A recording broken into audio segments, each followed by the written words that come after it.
controversial subjects with the facts can be tense, but we are a science here to make things make sense. Today, we are taking on more of your questions, your voice notes, everything you want to know, whether it's science, whether it's about us, whether you need life advice. But of course, you can send us questions all year round. In September, we'll be back to like our normal schedule, but we love a little comment corner. So we're going to have some more fun and just gossip about the things you're wondering about. Yeah, they're juicy. Is my mic plugged in? Yeah, it is. Wow. Yeah, we can hear you, right? Okay. Oh, yeah. Testing. Okay, well, how was I'm loving part one this. for you? Loving summer. Loving every other summer. Excited for back to school. I like taking questions too. I hope people like have enjoyed part one of this, and because it's fun. I feel like it's like makes us feel like seen because so much of this is just like the two of us in a room together. So to hear everyone's voice notes is always really nice. I do feel like I am excited I'm always so excited for back to school. It is. It's a nice But feeling. why? I feel like January has that vibe too, but you're right. September No. has such a strong. Yeah. It's because you were conditioned as a kid. September is my beginning of the year. January is not. January is dark to me. January is like about New Year's resolutions that fall apart. Whereas September is when I'm like, this is when things change. But you think that. Because there's less pressure and it's like, I actually feel like it's fun. And I don't disagree. Like September has an energy to it, but to me, it's not as like obviously January. You're like thinking about your life as a structure, which is maybe too overwhelming. Like I'm thinking about, and then what am I going to do with the rest of my it's life winter. and year? Whereas September is more just like, okay, I'm getting back on, getting a good schedule. And like you can, because you can like still bike around the city and like in the winter in Toronto, if stuck. you try and restart, you're like, well, then there's a snowstorm and I'm like stuck in my house. So I can't like change my life because the sun's gone down at 4 p.m. and it's the saddest day of the year. Like it's kind of like gaslighting everyone. It's like, make your life new and change. But by the way, there's no sunlight and there's a thing called Blue Monday where everyone's depressed. It's like, what? And then like the most depressing of the day of the year comes up in like February. And it's like when you're in school, you're like, wait, now I have exams and it's still the first semester? Like, this is a mess. Whereas in September, you're like, I've just had this crazy break. Mm-hmm. Like, imagine the year. Yes. Like, I don't know. What was it? Christianity? Why didn't they fucking line that shit up? Why doesn't school start in January? Well, like because we want does. summer. No, it doesn't. It doesn't start in January, but like you get a break and then you start in January and then you get a break and then you start in September. But you don't. Like you go back in January Yeah. and you finish your first semester. Like That's weird. Chaos. But I do realize now it's because you do want to be off in the summer. Yeah, but why couldn't your first? I guess because the summer break's longer. I'm like, why couldn't you start grade 5 in January? Because then And you would end it have. at the end of the year. and then you get the summer off. Maybe they think it's too long of a break that then the kids will like forget everything they learned. Or refresh their brain. Yeah, I don't know. It's kind of odd. And then you could punish the kids. So the ones that actually aren't doing well, you go, oh, funny, you have to stay for summer. Okay, that's cruel. That's so cruel. But, I don't know. I know that's not, okay, I know we've gone too far. Teaching is not about like negative. It's more about like positive reinforcement. AKA dog training. So that would be really bad. I never had to do summer school, but I can imagine that's me absolutely either. horrible. But I did have summer jobs. Did you work in like? Yeah, well, I worked I would sell trees and shrubs and then work at a camp. Like, does that count? Yeah. I mean, like a summer work. When I was really, really young, like in grade school, my dad had a flying school, so we would like clean the planes and stuff like that and work at the office. And then I worked at a grocery store in high school, and then I started teaching piano in like halfway through high school into university. Then remember when you met me, I used to like volunteer out of a farm.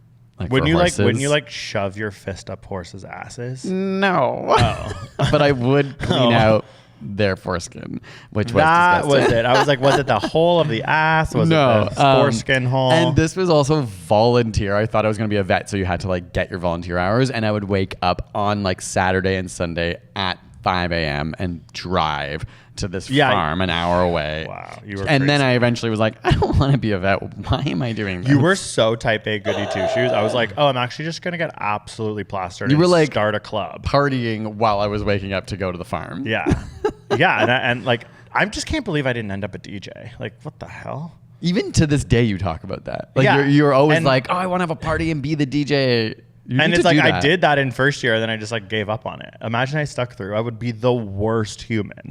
Like I'm already a YouTuber, which is like up there for bad people. Getting close. Like I'm getting close. Like, but imagine I was a YouTube DJ.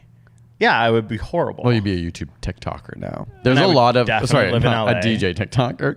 Oh yeah, I would be that guy that's like, you see this song that sounds like this? Yeah. It actually sounds just like this. Or I'd say like, what if you mixed Billie Eilish and he'd be like, I'm a bad girl with Taylor Swift, and then you like DJ honestly them like together. That'd be fun. That's what I would be. That's like actually kind of fun. I don't know. I think I'd be every now way and then more insufferable. I love when I hear a song and then another song pops in my head and I am like, I want to make this right now because it'd just be fun to you actually could do that. There's a whole world where the two of us are double DJs. Yeah. Ibiza all summer.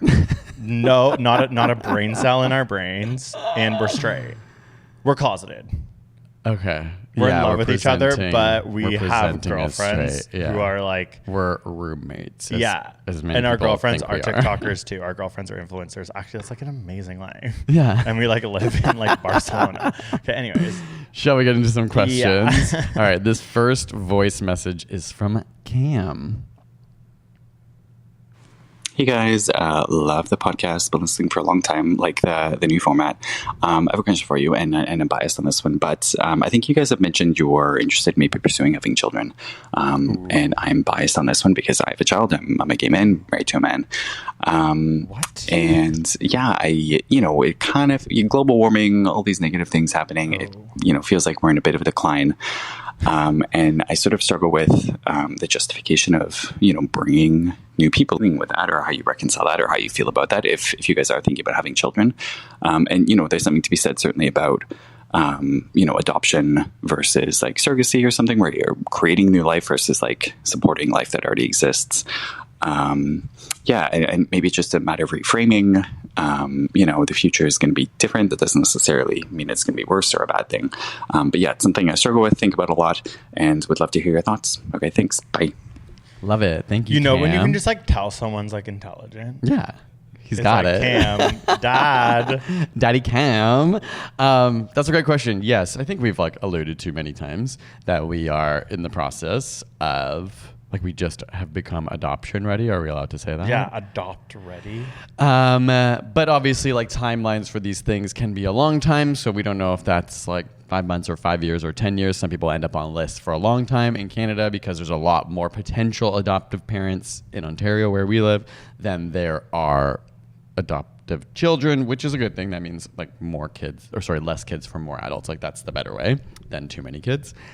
I don't dwell too much on the idea of the world's getting worse. I think about it every now and then, but I think it's like a really heavy thing to think about. We don't know what the future holds. I think if you have the love to give and want to have kids, that's like you should pursue it.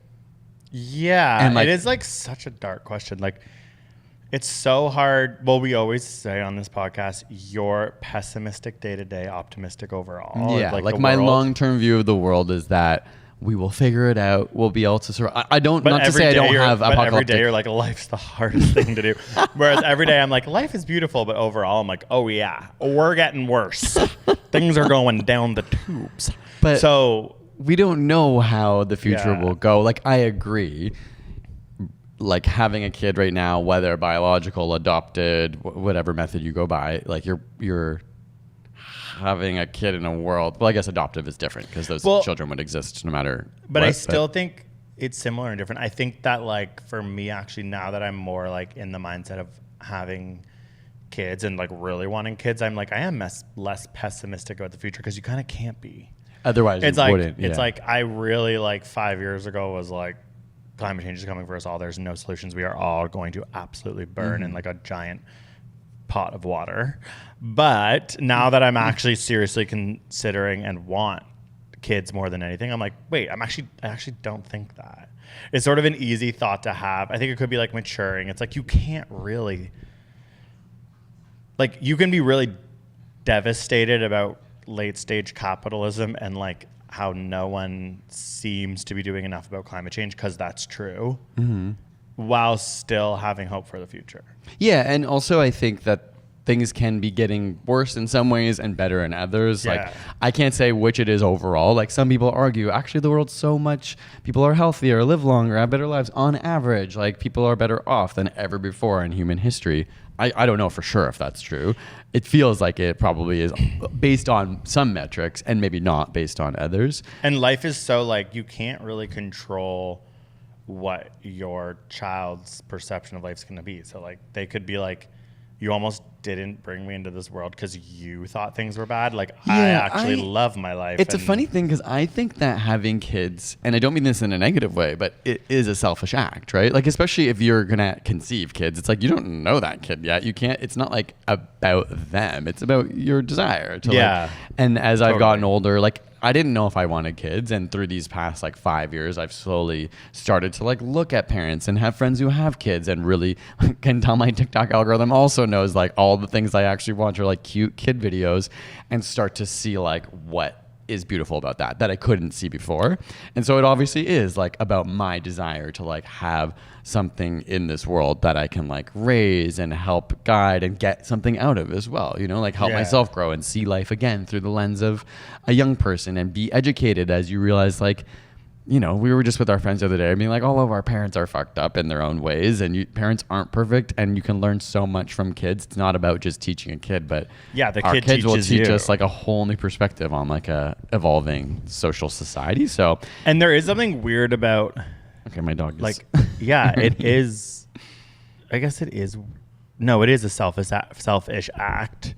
So that does lead back to the question of like, what, like, I think some people can decide not to have kids and then be like, it's because the world's getting worse, and so I need to be selfless and not have, like, and that's fine. Like, that's totally legit if that's the way you feel. But there's something about that just in my core feels wrong. And I do think that, not wrong, but not necessarily right. Yeah, we're definitely going to go through like some major challenges in the next like decades. Yes, but I also think humanity has always looked to the future with fear in a lot of ways. Like, we're always like, there's lots of prophecies of apocalypses and the world ending and things getting worse. And that's not to say things don't go up and down through human history. Like, there are times when mass starvation and famine take place in parts of the world, and we may face that. We don't know yet, but like, we're seeing like huge climate change effects on agriculture and things like that. And it's kind of interesting because it's like, it's not like there's like a huge population issue, for example, for us in Canada.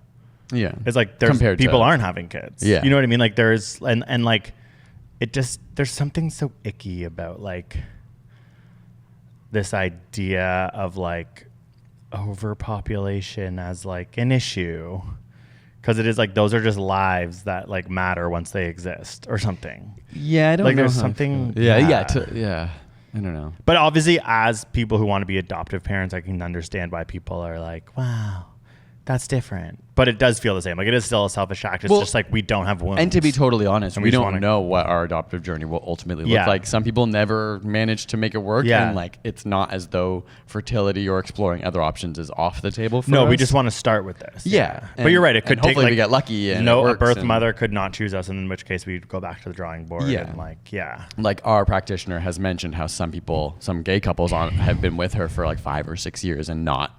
You have to be chosen. Like, it's not like you're in a line for a kid. It's like birth parents have to look at your profile and want you to take on their baby. So that's like intense. Like, we are gonna have to like work hard at making that profile hit. Yeah. So someone chooses us, and then if not, we'll figure something else out. / I think it's also okay to be okay with not having kids. Yeah, I think, which is something I also have to come. A lot to of our terms gay with. friends have, I think, either come to terms with it for now. Everyone can change their mind, but many people who live like in a city like Toronto, that is very expensive. So lots of people can't afford to own a home, let alone like have a kid. And so some people, a lot of our gay male friends anyway, have sort of resigned. Or straight friends too. Straight friends too. But I think it's a little different for straight people. Not to like generalize. No, but what I mean is I think it's harder for gay people to leave the city because the city is where it's more comfortable being queer. I also think it's harder for gay guys to have a mistake, and not mistake, but like to kind of shut your eyes and just do it. like we've just be like, let's do it. I think a lot of our gay friends might end up with kids if they were straight because they'd be like, like got pregnant, or just like tried and like just not been like, we'll figure it out when we figure it out. Yeah, to be gay and go through the process takes so long and it's been so like a much year. forethought. Yeah, and even more than a year because for many years we've been talking about it and understanding this process might take a really long time. So. But it is exciting, even though I can't get excited because it might never happen. So it's just like, and I think it's okay. You have to be okay with not having a kid in order to like, I feel like, have a kid. And there's just something about age that it just like young people might be listening, be like, I don't want a kid. Like something hits. Yeah, I know. For me, at it's least. not that I thought I didn't, but it took honestly till I was 32 to even imagine wanting them actively. Yeah. Like something changed where now I actively want a kid or kids, whereas before it was like, I guess I could have kids, but I don't really want it. Like it feels like it's taking away your autonomy, but at a certain age where you're like, take my autonomy. Like seriously, I've got like, nothing else to do. You're like, life is long. Like, what am I gonna do? Like, keep doing this? Yeah. Like, I don't know. That's just like where I'm at. Like maybe it's just like because we also have a lot of like freedom in our life and we aren't like overworked. Yeah. But there's just something that's very like, I need something else. Hence I'm going back to school and like just trying to stimulate myself constantly. Yeah. All right. But thanks for the question because I want more gay friends with kids in my life. Yeah. We're coming to hang out with you, Ben. No, that was Cam. Ben is our next question. I'll play Ben now. Hey, Greg and Mitch. So I was curious. I started following one of your tips that you mentioned in your, I think, New Year's video where you said only do like something that you like while you're doing a habit that you want to make a habit. So I started only watching a TV show that I like whenever I'm doing cardio at the gym. So treadmill, Stairmaster, elliptical, bike, whatever. And now I like want to fucking do cardio every single day. It's crazy. And I don't even need to watch the same TV show anymore. So I was curious, why do I have the motivation to like restrain myself from watching that TV show unless I'm doing the cardio? I don't have the motivation to just straight up do cardio. Like I would think that if I could do one, I could do the other. But for some reason, your tip works better. Like, what's the science behind that? Do you guys have anything about that? Like, basically, that's my question. I think so. Oh, by the way, my name is Ben from Pittsburgh, Pennsylvania. Peace. Thanks. All right. Oh, I want to go to Pittsburgh. I love this question because I have so many feelings about habit stacking.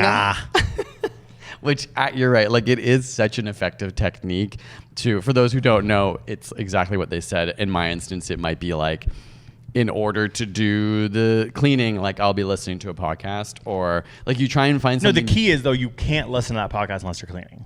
Right. But not in every case. I think sometimes it's just like finding ways to associate the things you don't really want to do with things you do want to do. Yeah, but like I'm very impressed with you, Ben, because what we made clear and the thing that falls apart for me is it's like it is smart to restrain. You love this podcast, you love this show, so you wait to do it while you do cardio. Yeah. I'm bad. I do that for 2 weeks, then I'm like, I love this podcast too much. I'm going to put it on right now as I, you know what I mean? Like do nothing. He's obviously continued. Yeah. Which is such amazing. a high association where it's like, don't watch the show. You're not allowed to watch the show unless. Which is why he's able to do it. It is an interesting question about not being able to do the cardio unless I'm actually watching or listening to the show. And I think it is worth bringing up. I don't have any science on this, but I'm going to say a bad example that's happened to me is I often associated, like, I don't love cleaning, but every now and then I want to do like a massive clean of the kitchen, the main floor, and make everything look tidy. And I started being like, it's so much more fun if I have an edible. Okay, that's great. But now I've kind of associated those things because it is like a fun activity. I get to listen to music and clean, and I'm like down to spend hours cleaning. But now sometimes when it's messy, I'm like, it's not fun if I'm not doing it that way. So maybe I'm going to hold off and do it later, or like, I don't want to do it without an edible. And so I can see that sometimes there is a negative correlation with the habit stacking if you're not careful about it. Like if you run out of a TV show that you want to see or watch, you won't do cardio. Maybe. Yeah. So I guess it's like, how can you broaden that? I'm not sure. And obviously in my case, it's like not good because I actually don't want to be like having edibles that often. Like I don't actually want to be the edible one is different because it's like that's a bit You're adding something that's kind of a bad thing. Yeah, or it's like a little bit more, vice. a vice that actually affects you outside of just doing the cardio or the cleaning. Like That's true. Like then I kind of then you're eat worse still and I feel tired stoned. tomorrow. Yeah. Like, but I totally understand that. And I actually think more, it's just like habit stacking is smart. It's something to experiment with. Like obviously everyone listening, like you should try. It's going to always fall in and out. Even him saying it's just reminding me, oh wait, I need to try that again. Because I fell out of that. Yeah. Like I would only paint with my podcast I love and it works for a while, but like you obviously have to like recalibrate. But the reason that it's working in the first place is just because like there are certain things that you enjoy and you get like dopamine and like relax you. So if you can do something else mindless while you do it, that's healthy. That's why people say that and too. or it's also becomes ritualized. Like it feels good to do them together. Like there's something nice in the case of cardio and show. Like both probably feel better. Like Honestly, even though obviously so cardio, you're smart. like, that's the one that's going to feel better when you're watching the show. Yeah. I actually think it can make the experience of the show better because you've now associated these positive emotions and linked them. And obviously when you exercise, you do get endorphins and now those are imprinting on the show. So there's like this correlation between both and that can be hard to break, which is why I think it's like, it's hard to do just one of them. Wow, I like don't like TV enough. Like I can't think of any TV show that I could like do cardio to. I fell behind a long time ago. I usually run outside, but there was a time a few years ago when I was like running at the gym inside, and I would like watch Big Brother because I was like, this show was. I love Big Brother, but it's like 3 hours a week and it's a lot. And I'm like, but then I wouldn't catch. I'd fall so far behind on it because I didn't want to come to the gym. Like I have to for 3 hours on the cardio. You know what I mean? Like a week. And now I want people to reach out with like, what's the best card? Like Ben, what's the show? Like I can't, it has to be something entertaining that's getting like TV's so boring to me. To you, but you're gonna find something. I love TV. No, that's what I mean. Obviously there's a TV show out there for me. I just don't know what it is. You watch a lot of TV too. Just like But you like only what? watch like premium TV. I literally don't watch TV. You got to fall in love with some trash TV because then you can do it while you're doing. Oh you don't have to yeah, I fully was pay doing attention. Below Deck and that was actually really fun. And then I stopped. But like, I actually don't watch TV. It's like I only watch Game of Thrones because it's. But even then, I'm like, I could never You mean run House to of the this. Dragon? Yeah, because I'm like, I have no idea what's going on in the show. The entire House of the Dragon, Greg's just like, who's that? What's going on? They What don't they say? speak- We they pause don't speak English. Every scene we pause, and I have to be like, "Do you understand what just happened?" And I'm just like, no, like this show is poorly written because they're speaking old timey. then why do I understand it? Because you're like a freak who like I'll be like, reads. so he's talking about how he's stressed about taking the throne, and he doesn't want to. I don't know. I'm just like literally explaining the plot to Greg constantly. But like it is complicated. Like I am focusing and then my eyes go cross-eyed and I'm zoning out because I'm like, I do not like, they're not speaking English and everyone's named Rhaenyra. Yeah, the It's like names Rhaenyra, are Aemond, Rhaenyra, Daemon. Rhaenys. Yeah. It's like, could they not have just like for us changed it or it's the book? It's the book. And when you read it, I guess it like hits different. No, it'd probably be even harder reading it. No, but you'd see the name and you'd be like, oh yeah. Like when they Maybe. say it, I'm like, everyone's named Rhaenyra. It's so confusing. And I think Rhaenyra is like not like, it's just so confusing. Okay, what I want to know from people listening is your best habit stack. Because I'm curious, for myself to start putting more in my life. And what's your best habit stack, do you think? Well, I don't have do one? it anymore, but it used to be that I would paint to the podcast that I love, and that made me paint a lot, but then I just stopped, and now I just paint stoned. Okay. Yeah, I don't know if I have a good one right now either, other than cleaning high. Yeah, no, it's they're like, both. oh. Well, for a little, like I think obviously like listening to podcasts while I walk the dog. Sometimes I'll have a Spanish podcast I'll listen to. But that seems like work. Like mine are like my comedy podcasts that I love, that are pure popcorn. I see. Yeah, like you need one thing that's just good. Yeah, like when I'm listening to science podcasts or educational podcasts, I don't count that. Yeah, we got to reevaluate this. Give us your Yes. best habit stack Ben, because I need some more. You're about throwing it inspo. back to us now. I'm learning about that. Oh, our next one is a sentient comment that I thought Okay. was so funny. I want to share it. It's from Timothy. He writes, Chalamet! imagine it was Timothy Chalamet. So Timothy Chalamet says, I'm a straight white man. Oh my God, it is him. I'm a straight white man. And I am dating a Jenner. Hold on, I'm going to make this bigger because I'm getting old and I can't read it. I'm a straight white man and I love your YouTube channel for at least a decade and started listening to podcasts this year. I've been binging your podcast for a couple months now and I love it. I can be a little clueless when it comes to slang, and I thought when Greg would say go off cis, he meant like go off cisgendered man on the topic you're spouting. That's only after amazing. dozens of episodes did it finally dawn on me that it was go off cis like sister. LALMAO. Anyways, I felt silly about it and told my genderqueer partner, who got a kick out of it. Anyways, love you both, Mitch and Greg. Keep up the informative and entertaining content. That's like so smart. Like if you're like my straight friends are gonna hear about this. Yeah, like you're gonna Go be off cisgender, man. Well, it's like the thing that I say, like, no, people say, like, is the Pope a Catholic? I say, is the Pope a cisgender man? Yeah. Is the Pope a cisgender man? Yeah. Go off cisgender man. Well, you got to credit Timothy Chalamet now. Okay, so like, how would it work? It would be like a straight guy would be like, yeah, and like, Yeah, I don't you'd be know, like, I go dummied. off cisgender man. Like, just say it like that. No. Okay. No, you're like, I'm not the like, comedian. No. Like, you have to say, like, go off cis gender man. Like, you have to somehow make it feel like they. Okay, wait. They're like, I dummied 2 beers. I think you could just say it straight up. Oh It's my funny. God, go off cis gender man. I feel like Okay. it's too much to pause.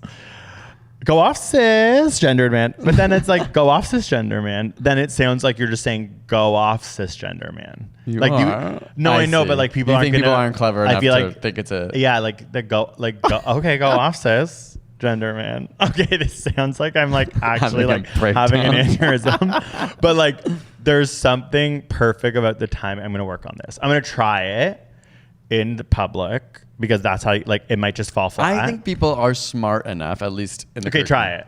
Like some bro would just be like, oh yeah, I love Drag Race. And you'd be like, go off cisgendered man.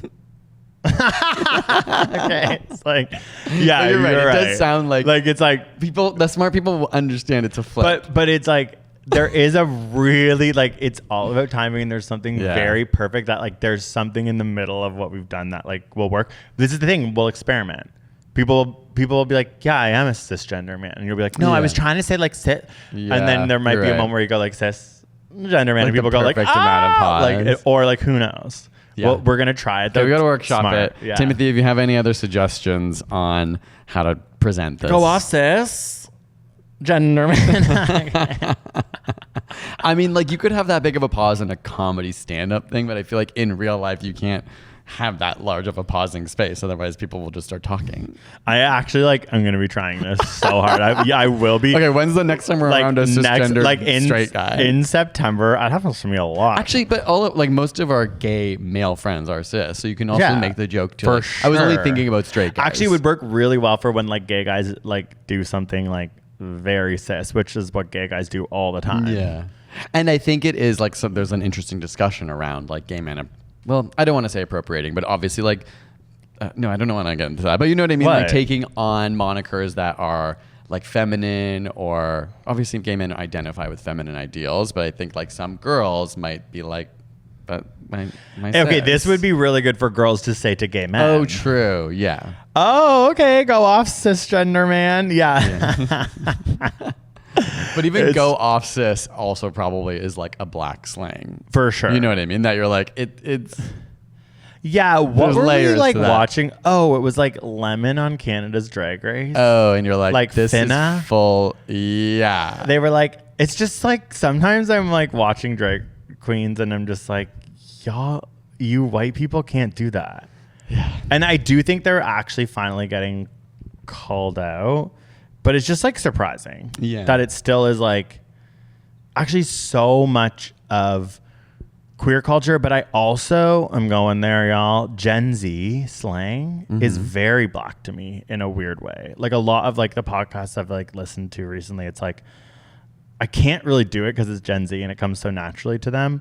But it just feels like this. We're always in the same place. I mean, I don't know. Like, don't take me too seriously with this. I'm just thinking out loud. Like, obviously, as the world has become more mixed and black culture, like, has always been obviously like stolen, but it feels more than ever like accredited to actually black people. And But it's no, more- but I'm maybe not. listening to a bunch of white people's Yeah, podcasts. yeah, you're right. I'm trying to think like, is there a point where culture is so mixed that it's just the lingo now that everyone uses? I don't know. I think like if the people on top are still like, I'm picturing Yeah. like Brittany Broski, that Caleb guy's podcast. Like they all have this like way of talking that's like Yeah. very, they're white.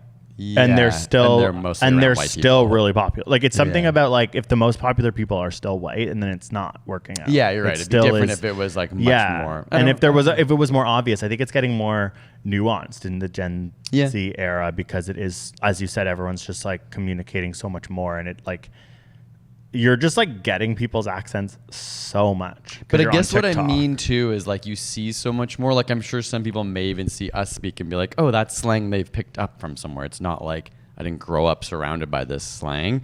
And more Gen Z is surrounded by the internet, so you have more access. Like I often think about like there are kids who grow up in much more mixed neighborhoods who probably have much more mixed slang. You know what I mean? Like if you're from Toronto, even if you're a white kid, and you grew up with way more. Well, it's like the white Toronto kids doing the Toronto accent. That's like so black. Yeah. But you can understand when a kid's like 7, if they're surrounded by different cultures, they're gonna pick up that and not think of anything of it because they're like, this is just how my friends talk. And then it's just As you get about older, whether you're you have to utilizing correct it to create a career, which is what happens on TikTok. True. Like who invented like not me doing blah blah blah, like that Gen Z thing? Like I want to know where that came from. Like, oh my god, not me like flirting with him. Oh, true. Yeah, Or, that's like, gonna be such millennial what talk. is it? It's like not me. Yeah, just not me. But what? Like, I don't know. why did that We're just too like old. hit so hard? Yeah. And it's so Gen Z. And like it is funny because like sometimes like our like millennial friends in the group chat will be like, oh my god, not me liking Twisters or whatever. And you're just like, wait, it's so weird because you're like our version of it is being like Ernie. I can't believe you like what? Sorry, he has a hotspot. He's not supposed to scratch. Oh, He's just gosh. scratching it. I thought you were gonna be like, Ernie, chime in. Like the millennial proper way to say it is I can't believe I liked the movie Twisters. Yeah. But then for but the Gen Z whatever is like, reason, not now people me, are like, not me liking Twisters. It's so weird. Like, it's just, fun and interesting. But I'm just like, okay, did a black person say that first? Like, probably. I don't actually know. You're right. Shall we go to our next question? Yeah. It is from Leah, I believe. Let's see what they have to say. So this isn't really a question. I just want to say you two are like my Roman Empire. I think about you Gen Z. often. I think about how Greg taught Ernie to hump him during a Just Dance routine. I think about Mitch being emo in high school. Do you still consider yourself emo today?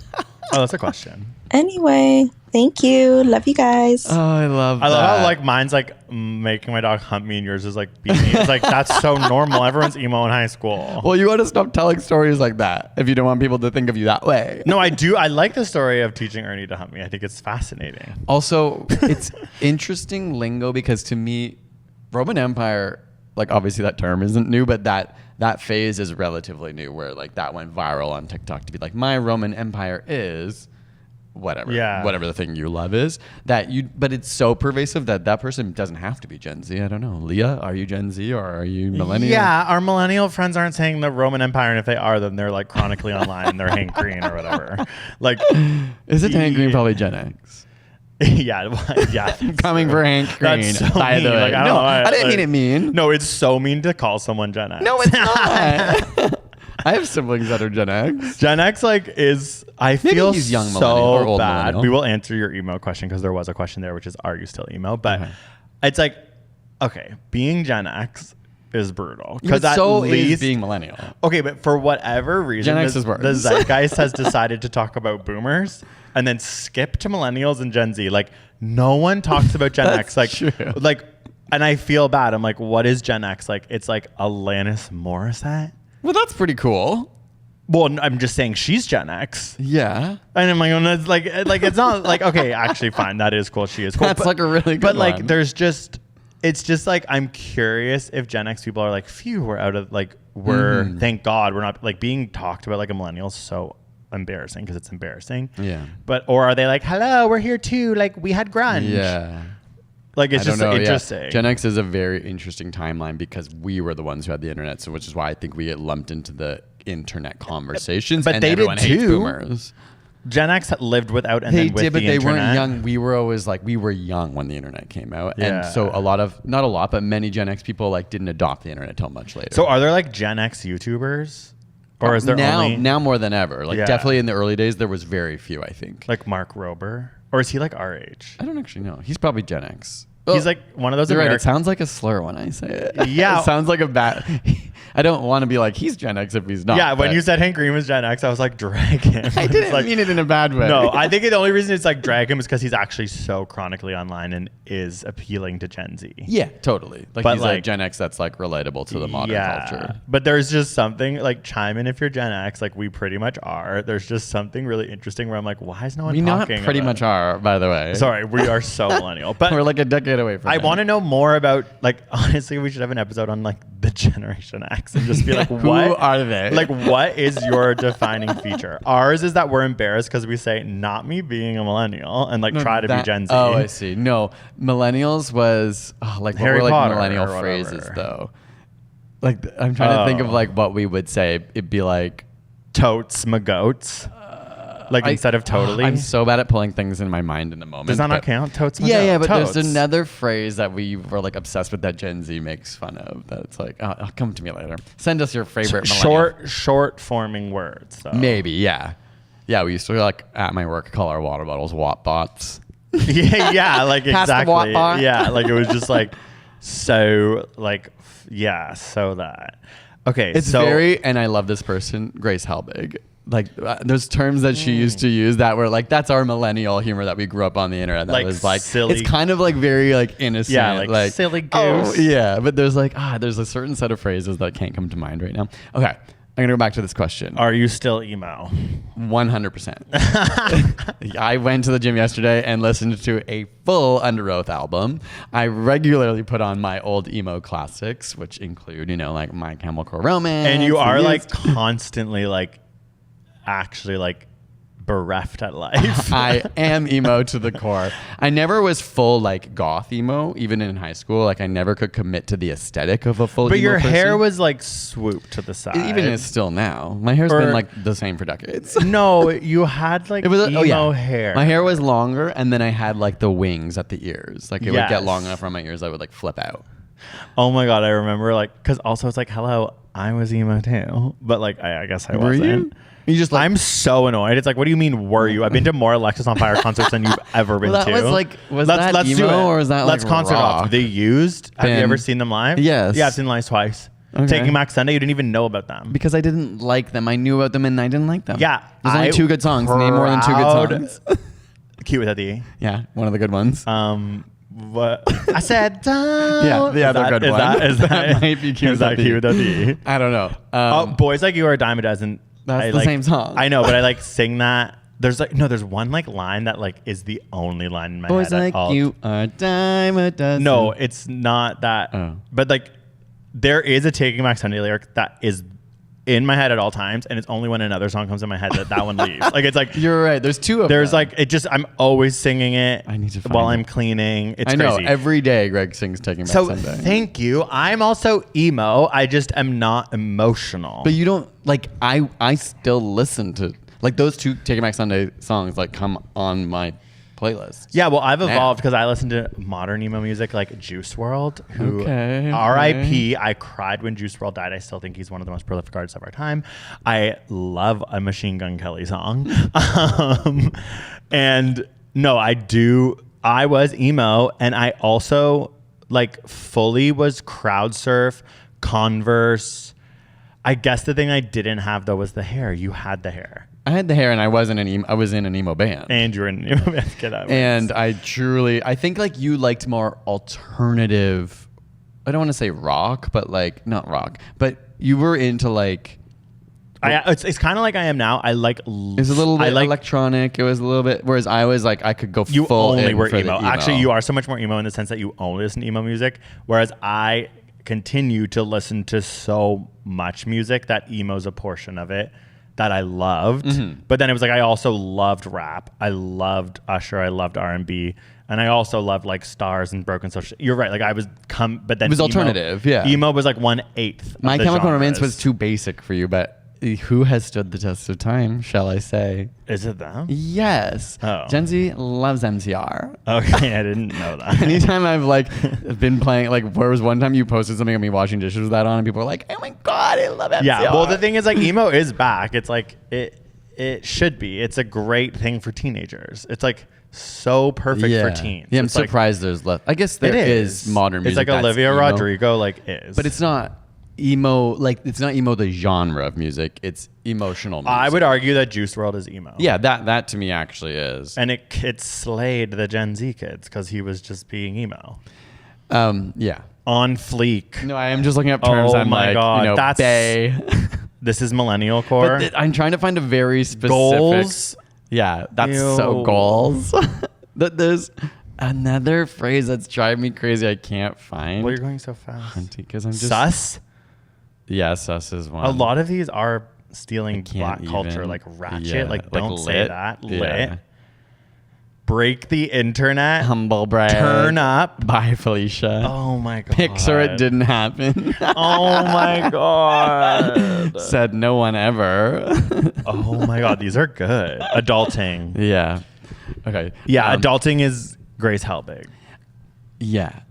Okay, so I'll be emo till the day I die. Mitch I'll will leave it always be there. emo. He still listens to emo music. Trying to think of, like, I I'm should trying to go- get in there because I did listen to emo music. But you're right. I also just love concerts. So like growing up, I went to so many emo concerts. I used to crowd surf like crazy. I would get up, crowd surf to the front, run back, get up, crowd surf. I would crowd surf like 12 times in a row. Like my friends would always be like, we would just like see you like above us and have to like hold you up because I was just like, this is so freaking fun.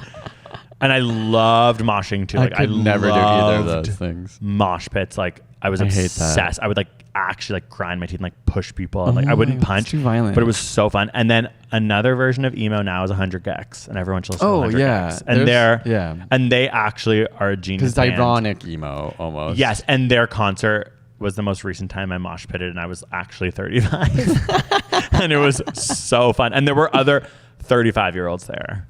So yes, to answer your question, you're still emo, and Ernie doesn't hump me anymore because his balls were cut off. Yeah. That's sad. Okay, next. Okay, the next one is in Spanish, and we're not good enough at Okay, this Spanish is, like, yet to fully understand. So really we embarrassing. we translate it. I'm gonna play it now, and then we'll say what it says in English. Saludos, mis amores. Estaba escuchando el último episodio donde se estaban quejando que no recibieron ninguna solicitud para participar en un thruple con ustedes dos. Yo estoy comprometido en una pareja, con una pareja ahora mismo, pero mi corazón está abierto para ustedes si en algún momento vienen a Puerto Rico. Besitos y besitas. Los amo. Excelente trabajo. Me avisan si se aprueba la solicitud. Okay. Okay, well, that was from Santiago. So this is from someone named Santiago who Yeah. maybe could live in Santiago. No, he says Puerto Rico. Yeah. Okay, so this is what it is translated, and I'm just so embarrassed because like if it's wrong, it's like literally us being like, Well, we know it's what a thruple because they say the word thruple in English. okay, but it's also good. Okay, I'll read it. It says, "Greetings, my love, A," and it's like, okay, is this a Canadian translation? Also, it's like Santiago.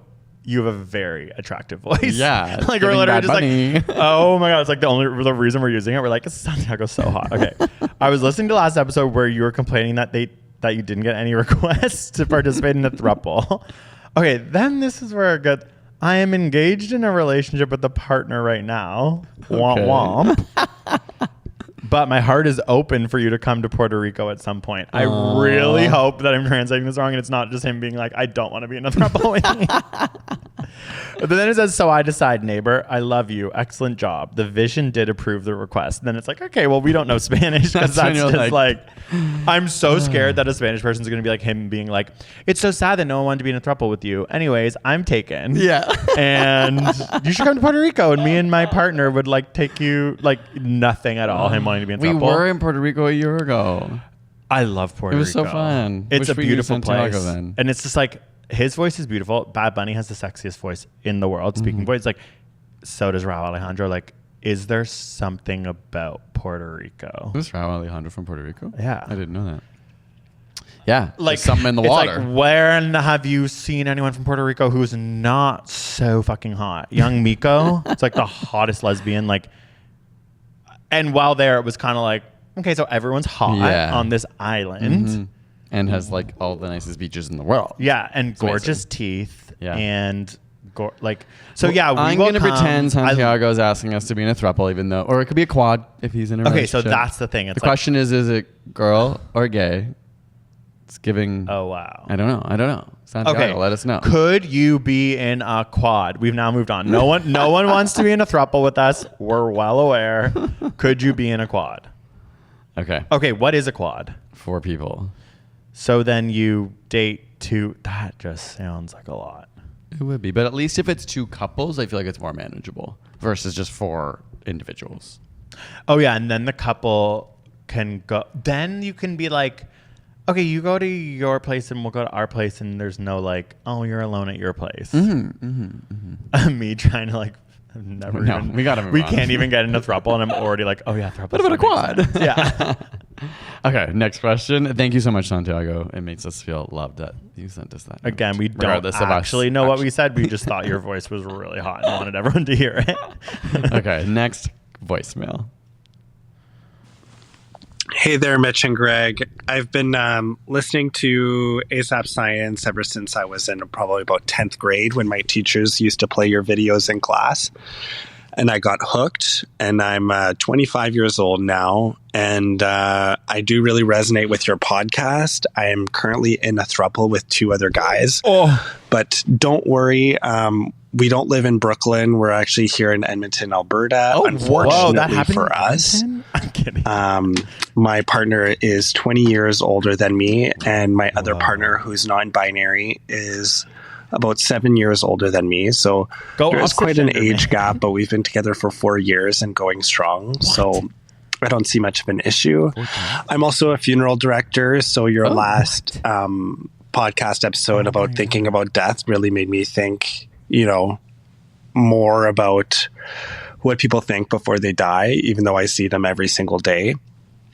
My question is I'm at home sick right now, and I've taken a microbiology class for my funeral directing degree. And I know that prevention is the best step to avoid getting sick, but I was wondering if maybe there's any home remedies that you guys like that could, potentially help me get better. Maybe it's eating kimchi, garlic, drinking lots of water, because I know medication only just relieves the symptoms, but doesn't actually help. Anyway, thank you. Wow, this has to be one of the most interesting people, to go from being in a cool throuple to being in Edmonton to being a funeral director. It's cool life. You're cool so interesting, and I'm just like, damn. I think their name is either Camille or I'm not sure. That's okay. I just can't get. I want to know. I'm obviously stuck on throuple because I have a serious problem. I want to see that. See them in action. I want to see them at dinner. The 20 or older. It's also so interesting that the age gap between all 3 of them. I want to be sat beside them at a bar and listen. I'm sat. Gen Z. Okay, whoa. What was the question? The question was about being sick, and are there any home remedies that we use, or that's that such there's a good evidence question. behind? So we do have a video. I think it might even be on our second channel and one on our main that's just touching on how to recover faster and stuff.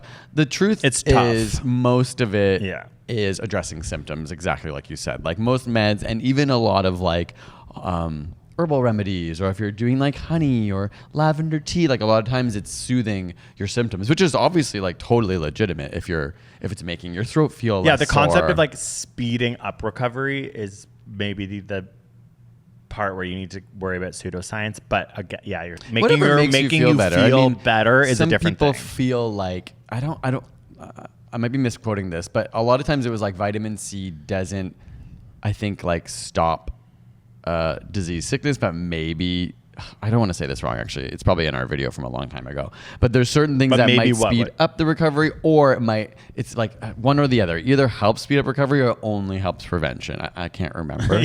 So don't take my advice. But obviously in general, this is what happens when we don't do our research. Yeah. This was just a fun podcast. So go watch our old videos.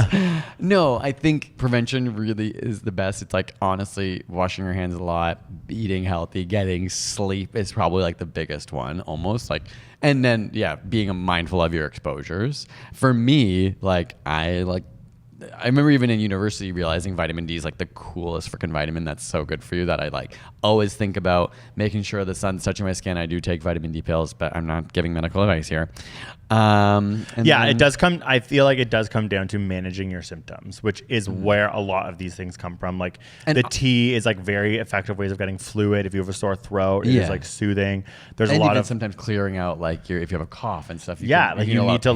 You actually need to be hydrated in order for your body to like essentially do a lot of the things involving fluids and getting rid of them. So it's like, and honestly, sleep. It's like if you're getting good amounts of sleep, like not that sleep is quote unquote magical, but sleep is super restorative. And so it's important to let your body rest a lot. And the idea of even like being active or getting your heart rate up or going for a walk, it's like the same idea. Like it's supposed to make you feel better. Yeah. Obviously not going on a run, but like once you're feeling well enough to start moving around again, it's something that I do. I'll be like, I want to go on walks and just like get my blood flowing and get my body and it feels moving, good to take like a emergency when you have a cold because you're like feeling like you're having a little bit more like control. To be honest, like we do both still end up doing stuff like that. Like because you're just taking, like why not iron pills or like vitamin emergency or whatever that is. Because you want to feel like there's some sort of control, but really it's like about your immune system. Well, there are. I don't know if this again. It's like. Even when there were some reports around COVID, even, but it was like the chemical in broccoli like stops bacteria and virus or like from like clumping in the same way, or this is so long ago now that it was just like interesting. But again, that comes down to like dosage. Like, are you really going to get enough dosage from eating a head of broccoli? These are usually trials where they're like concentrating this like from broccoli and then realizing like, oh, it impacts the way that bacteria clump together and like stops them from spreading as much. But really it's like, I think just be healthy. It's also COVID stuff. It's like, oh, you're out for dinner and someone sounds sick. Like wash your hands, don't touch your eyes.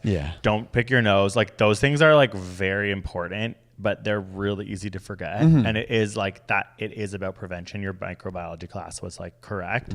But I still think that's also a really good reminder. Like the rubbing your eyes, don't pick your nose is like, you have to think about that. Like you have to not do that consciously. Like, especially in times like the seasons when a lot of people are sick or when you're in very busy places. Or for me, strep throat, it's like, the other day don't make out with strangers all the time, Greg. Like, it's like, you have to be smart. We were watching our friend in a show, like on a stage show the other day, and someone from 2 rows back, I heard coughing and their spittle landed on my arm. And I was like, frozen in fear, being like, that is insane. That's disgusting. It was gross. And I was just like, okay, but it shook me into awareness to be like, do not touch your face.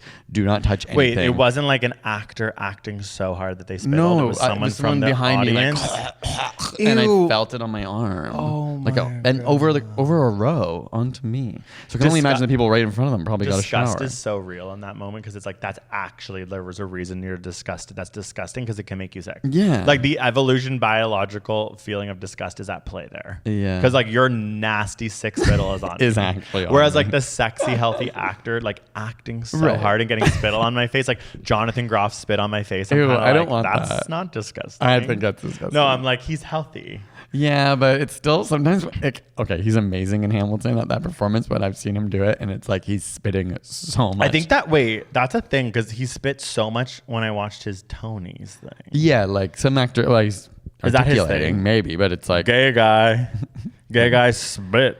But so you've seen Jonathan Groff spit a lot in Hamilton? Yeah, I've just watched clips of him. Like I think in the Disney whatever live version you can watch, he's in it, right? And I'm pretty sure. You see his spittle. Yeah. So and I know that character is like meant to be over the top. But as someone who's musical theater, when you were in shows, was it like, there he is, spittle guy? Like, are you aware of the ones that spit on you? You're encouraged to over-articulate when you're on the stage.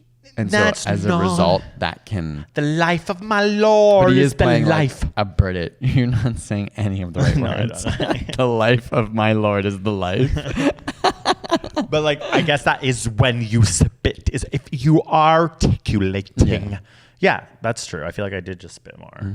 So you were never like, that person spits so much when I do a scene with them, I have to be like... Maybe. When I was... Yeah, I think that might have happened at some stages, but not so... And was it impressive? It was like, damn, they can articulate. It was like, especially if they're acting towards you, you're just like, I'm getting spit all over me. But you're not like washing like it off your face like, damn, they're just so good.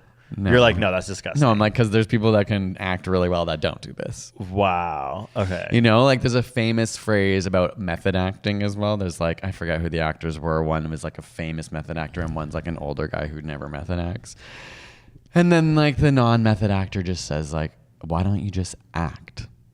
Like that's the job. You don't have to Wait, be are you it. just talking about the guy from Succession and I told you No, this? no, this is like these are like classic actors. Like there's like some story about them like acting together. It's true. There's a New Yorker article about how method acting came to be. And I always am like, skip, like I don't give a shit. But now I'm like, that is interesting because it is true. There's a word. It's called acting. It's like, don't be annoying. And also like, there's nothing more embarrassing than taking acting seriously. It's like, that is the most embarrassing thing in the world. Like, you know what I mean? Like, yeah, take it seriously if you're a philanthropist or like you're like a war journalist. Like, that's fine. Acting, like running from the fake twister. Like, I hope to God at the snack table you're joking with the camera people because like that is not real. All right, shall we? Do we have time? I think we have a couple, like hopefully they're quick little questions. Let's just do one more. Okay. Because we're getting to an hour. Okay. Is this one okay? Let's see what it is. From Evan. What does Evan have to say?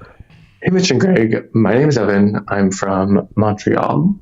And I was wondering, so I've seen a lot of videos, heard a lot of whatever about charisma and what makes someone charismatic. And I've heard that it's kind of like a combination between two qualities, your warmth and your competence. And I guess I'm curious because I've heard that like Survivor and Big Brother are a really big like test. And like, you know, you get a test of charisma. And with Mitch having been on Big Brother Canada, I'm curious, do you have any insight into like, what can you specifically do to make yourself both warm and competent? Whoa. Do you agree that warmth and competence is what makes someone charismatic? And like, what other thoughts do you have on that? Thanks, guys. Warmth and Peace. competence. Also, if you want to be in a thruple, not saying I'm down, but I'm down. You could always just like message me, EGRON22 on Instagram.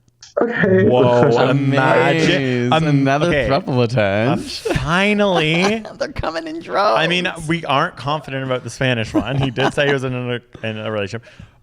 This is our first actual thruple one. Because he gave the Instagram. I'll be honest, people have messaged about it. No one sent. You just haven't told me so it doesn't go to my head? Yeah, and someone also messaged, and I think I've said this on the pod, being like, people probably don't want to send in voicemails about that. But like, there might be people out there for us. Okay, well, we want the voicemails. Like, are you kidding? We're desperate. I've never been more desperate in my life. Every single episode I end by being like, you want me a throuple? Let us know. Okay. So first of all, thank you for at least offering. Yes. Okay, charisma. So warmth and competence. I've never heard that, but now I'm like, okay, Greg, remember that. Was it warmth? Yeah. Oh, I already forgot. But what is...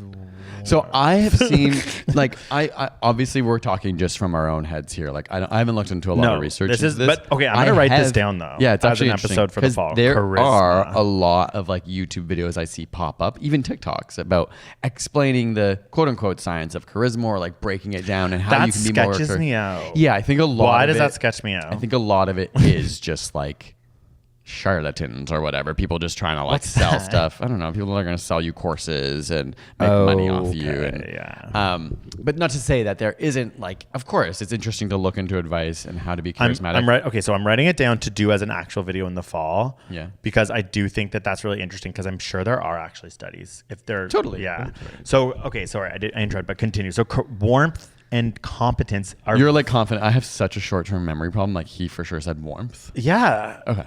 But that's why I'm kind of like, okay, what's warmth other than a... That's why I'm like, I don't remember him saying warmth. Wait, he did. No, we'll go back later. No, he did say warmth. Okay, I think it's a really hard thing. Like, you can think of the people in your life that have charisma. First of all, I did not get on Big Brother because I have charisma. I don't think I have charisma. I have followers. Wait, no, what? I just think it was easier. I got lucky with Big Brother because I got to be like, I have this like weird narrative. Like, wait, you have charisma? Wait, what's charisma? Charisma is like when you meet someone and there's just like an energy that draws you towards them. It it could be like funny, like people who have a good sense of humor, but they're like people who everyone is drawn towards. Like you have a lot of charisma. Well, there's some I don't. Well, okay. In general, in a room, I'm like pretty quiet. Okay, I'm actually like spiraling so hard because I think of charisma, uniqueness, nerve, and talent. What Greg only meant recently. Yeah, I was like, whoa, put the beginning letters of those words together. I wrote in like a gay group chat, like, guys, did you realize that charisma, uniqueness, nerve, and talent actually stands for a bad word, 4-letter word? And everyone was just like, shut the fuck up. How did you not know that?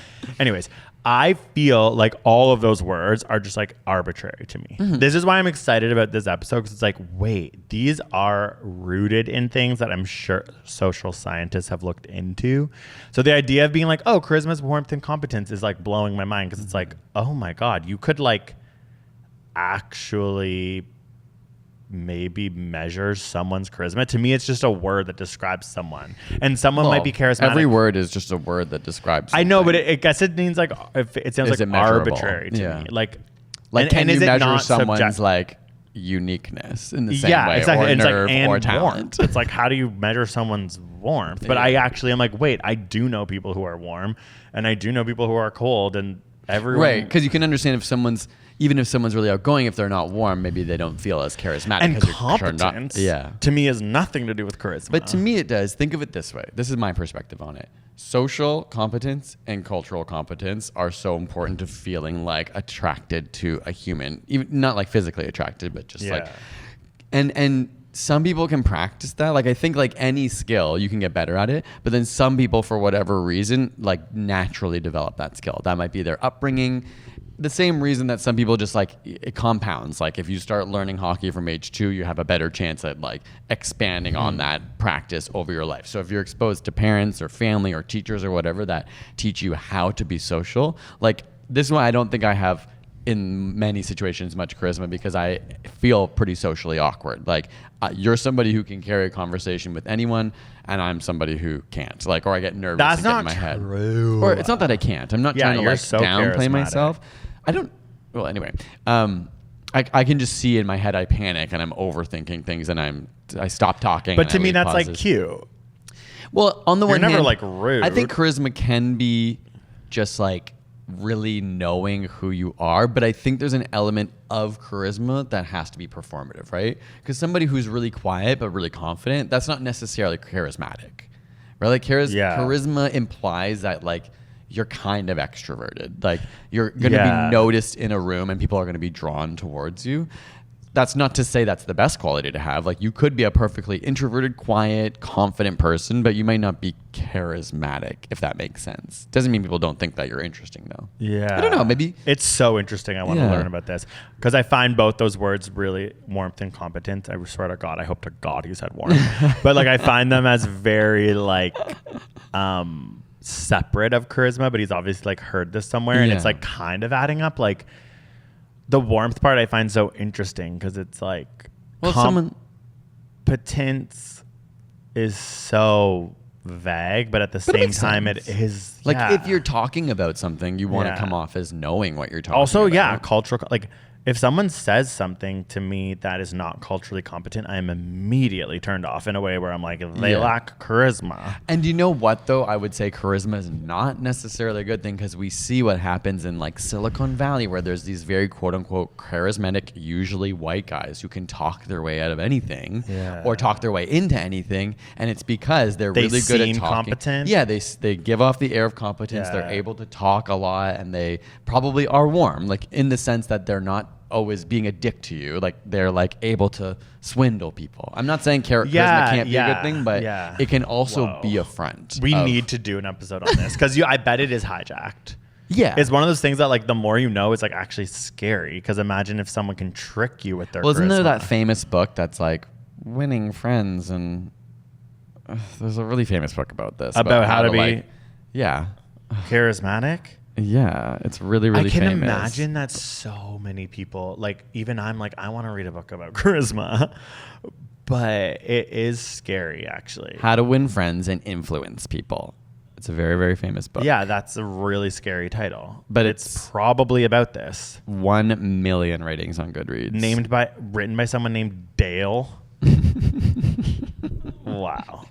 Yeah, I think the only book you need to lead to, like, oh my God, self-help is so scary sometimes. It's like, oh my God. Okay, this is great. We're going to come back with more on this. I'm absolutely it's a great stunned. topic. It's such a good topic. Okay, cool. So there we go. Yeah. Summer's over, y'all. Another batch of questions. If you want to have your question featured in a comment corner in like another episode, feel free to message us at asapscience.com/chat. And maybe you could, be on the pod, tell us your story. We're happy to give advice, or give us your science episode ideas, anything, whatever you need. We're here for it. It's fun to just hear people's questions and talk about them. Okay, and we'll be back with hope you had an amazing summer. Yeah, by the time this airs, we'll be gearing up to come back for back to school. Okay. So post. Okay, bye.